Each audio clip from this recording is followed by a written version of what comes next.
बिस्मिल्लाहिर्रहमानिर्रहीम। अस्सलामुअलैकुम नाज़रीन इकराम, नई वीडियो में आपको खुशामदीद कहते हैं। चीन की फ़लस्तीन और इसराइल को सालसी की पेशकश। हम फ़लस्तीन और इसराइल के दरमियान पुरअमन मुज़ाकरात चाहते हैं। चीनी सदर ने इसराइल और फ़लस्तीन को चाइना में मदऊ कर लिया। दूसरी जानिब ईरानी वज़ीर ख़ारजा के चीन के दौरे के बाद इस ऐलान को ईरान के साथ जोड़ा जाने लगा। दिफाई तजियाकारों के मुताबिक ईरान बुनियादी तौर पर चीन के जरिए इसराइल और फ़लस्तीन में डील का ख़्वाहां है। इसराइल की जानिब से कोई रद्द अमल अभी तक सामने नहीं आया। क्या इसराइल चीन की सालसी को तस्लीम करेगा? सऊदी अरब इस सूरत हाल में खामोश क्यों है? क्या ईरान और चीन के दरमियान बढ़ते ताल्लुकात के बाद इसराइल किसी बड़े खतरे का शिकार हो सकता है? मिडल ईस्ट की सियासत में तेजी से आती तब्दीली क्या इशारे दे रही है? वीडियो की तफसील में जाने से पहले तमाम दोस्तों से गुजारिश है कि वीडियो को आखिर तक मुलाहिजा करें ताकि खित्ते में तेजी से बदलती सूरत हाल से आगाह रह सकें। नाज़रीन इकराम, ईरान, इसराइल और सऊदी अरब आम तौर पर बैनुल अक़वामी तनाज़ात पर मुखालिफ सिमतों पर होते हैं। कई दहाइयों से मशरिक़ वस्ता की इन सुपर पावर्स ने एक दूसरे से शकूक और कड़वाहट का रवैया रखा है और इनके दरमियान ताल्लुकात कभी तो दुश्वार और कभी बिल्कुल ख़त्म हो जाते हैं। खित्ते के दो बड़े शिया और सुन्नी मुस्लिम ममालिक ईरान और सऊदी अरब शाम, यमन और यहाँ तक कि फ़लस्तीन में भी अपने इत्तेहादियों के जरिए प्रॉक्सी वार लड़ रहे हैं। सऊदी अरब दर पर्दा इसराइल का खुफिया इत्तेहादी है, जबकि ईरान मुसलसल इसराइल को तनकीद का निशाना बनाता है। जबकि इसराइल और सऊदी अरब दोनों ही को ईरान के जौहरी प्रोग्राम को अपने लिए खतरा करार देते हैं और दोनों ही ईरान के सबसे बड़े हरीफ अमेरिका के मजबूत इत्तेहादी भी हैं। दूसरी जानिब चीन इन तीनों ममालिक के साथ मजबूत ताल्लुकात इस्तेवार करने में कामयाब रहा है और इस पर इन तीनों ममालिक के दरमियान तनाव से कोई भी असर नहीं पड़ा। नाज़रीन इकराम, बीजिंग हुकूमत मशरिक़ वस्ता में अशरों से तसादुम के शिकार ममालिक इसराइल और फ़लस्तीन के रहनुमाओं को मुज़ाकरात के लिए चीन में मदऊ करने का इरादा रखती है।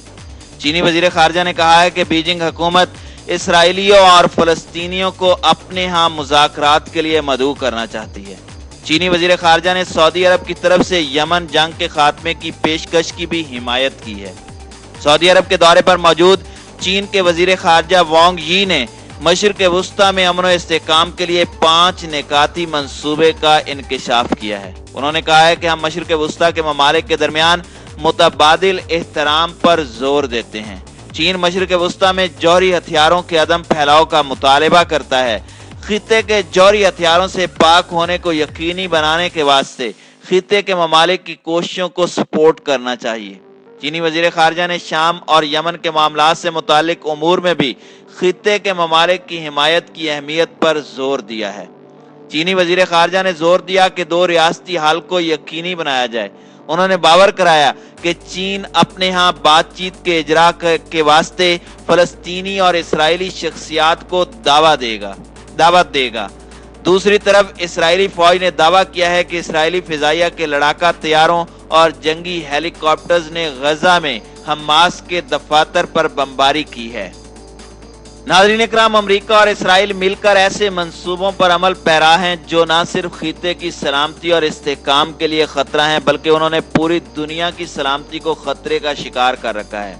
मिसाल के तौर पर ग्रेटर मिडल ईस्ट मंसूबा, ईरान को काउंटर करने का मंसूबा, यमन की जंग, दहशतगर्दी की हिमायत, शाम, इराक और लुबनान के खिलाफ जारहाना इक़दामात, यहूदी बस्तियों की तामीर का मंसूबा, मसला फ़लस्तीन को ख़त्म करने का मंसूबा, वेनेज़ुएला में बगावत का मंसूबा वगैरह। अमेरिका और इसराइल की जानिब से जंग, इक़्तिसादी पाबंदियों और मुहासिर पर मबनी हथकंडों का हद से ज़्यादा इस्तेमाल आलमी हलकों की जानिब से मशरक़ी ताकतों की जानिब झुकाव का बायस बना है, क्योंकि उनके ख्याल में मशरक़ी ब्लॉक बैनुल अक़वामी सतह पर ज़्यादा मुफीद वाक़ हो सकता है। मशरक़ी ब्लॉक की अक़दार मगरबी ताकतों से बिल्कुल मुख्तलिफ हैं और ये ब्लॉक चीन और ईरान पर मुश्तमिल है। चीन आलमी सतह पर ताकत है, जबकि ईरान इलाकाई सतह पर ताकत बन चुका है। चीन और ईरान की ताकत का राज उनके तारीखी विरसे اور तहजीब व तमद्दुन में पोशीदा है। नाज़रीन इकराम, मगरबी ताकतों के बरक्स चीन और ईरान इस्तेमारी और तसल्लुत पसंदाना विरसे के हामिल नहीं है। इन दोनों ममालिक में मौजूद निज़ामों ने धौंस, तसल्लुत पसंदी और फौजी जारहियत के बरक्स अक्लमंदी, स्ट्रेटेजिक सबर और अक़वाम आलम से ताउन पर मबनी सियासत इख्तियार कर रखी है। चीन अमेरिका से मुकाबला करने में कामयाब हो चुका है और इक्तिसादी मैदान में उससे सबकत हासिल कर चुका है। चीन अमेरिका से कई गुना ज्यादा इक्तिसादी तरक्की की सतह पर पहुंच चुका है और अमेरिका के बरक्स दुनिया के मुख्तलिफ ममालिक में अपना असर व रसूख बढ़ाने के लिए फौजी ताकत की बजाय इक्तिसादी ताकत पर इन्हिसार कर रहा है। दूसरी तरफ ईरान ने भी मशरिक़ वुस्ता में अपना असर व रसूख बरकरार रखने के लिए स्ट्रेटेजिक सबर और मुज़ाहमत का रास्ता अपना रखा है। ईरान ने अमेरिका और मगरबी ममालिक की जानिब से इक्तिसादी पाबंदियों और धमकियों, बेजा मुदाखलत और दहशत गर्दी के खिलाफ बेमिसाल मुज़ाहमत का इजहार किया है। एक तरफ चीन की जानिब से इक्तिसाद के शोबे में मुसलसल तरक्की और दूसरी तरफ ईरान की जानिब से जदीद टेक्नोलॉजी के शोबों में तेजी से तरक्की और तीसरी तरफ इलाकाई और बैनुल अक़वामी सतह पर रूस की सियासी और फौजी सरगर्मियां वो बुनियादी असबाब हैं जिनके बायस अमेरिका और इसराइल तेजी से अपना असर व रसूख खो रहे हैं। नाज़रीन इकराम, चीन की जानिब से इसराइल को फ़लस्तीन के साथ मुज़ाकरात के लिए मदऊ करना भी इसी सिलसिले की एक कड़ी है। चीन एक खामोश सुपर पावर है। चीन का इसराइल को मदऊ करना यकीनन एक बड़ा रिजल्ट निकालेगा। अगर इसराइल सालिसी पर रजामंद नहीं होता और चीन को इनकार कर देता है तो चीन का ईरान की तरफ वाज़े झुकाव एक खामोश दिफाई जंग में तब्दील हो जाएगा, जिसमें यकीनन चीन आने वाले दिनों में ईरान के साथ नजर आएगा। ईरानी हिमायत याफ्ता मिलिशियाएं इस वक्त फलस्तीन में इसराइली अफवाज के साथ बरसरे पेकार हैं। ऐन मुमकिन है ईरान के कहने पर ही चीन ने इसराइल और फलस्तीन में सालसी के लिए कदम उठाया हो, क्योंकि दोनों ममालिक के दरमियान दिफाई और मुआशी शोबों में हालिया दिनों में बड़ी पेशरफ्त सामने आई है।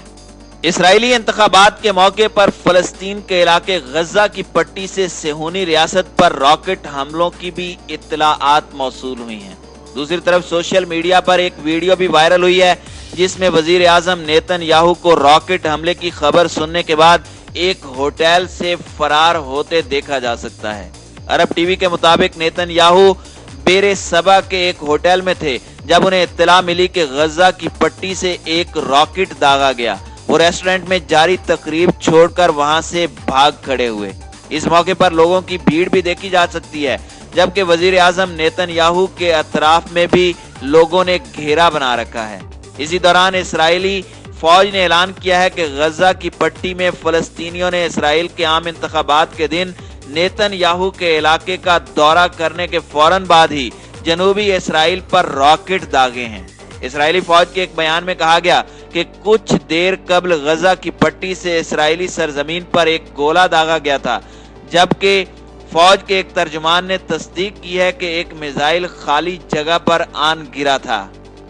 नाज़रीन इकराम, फलस्तीन और इसराइल के अंदर की मखदूश सूरत हाल को कंट्रोल करने के लिए चीन की जानिब से सालसी का कदम उठाना यकीनन एक खुशाइंद बात है। अगर सेहूनी रियासत इसराइल इस पर राजी हो जाती है तो यकीनन दो कौमी नजरिए की बुनियाद पर फलस्तीन का एक अलग आज़ाद रियासत बनाने का मौका मिल जाएगा और ईरान और इसराइल के दरमियान में भी बेहतर ताल्लुकात की तवक्को की जा सकती है।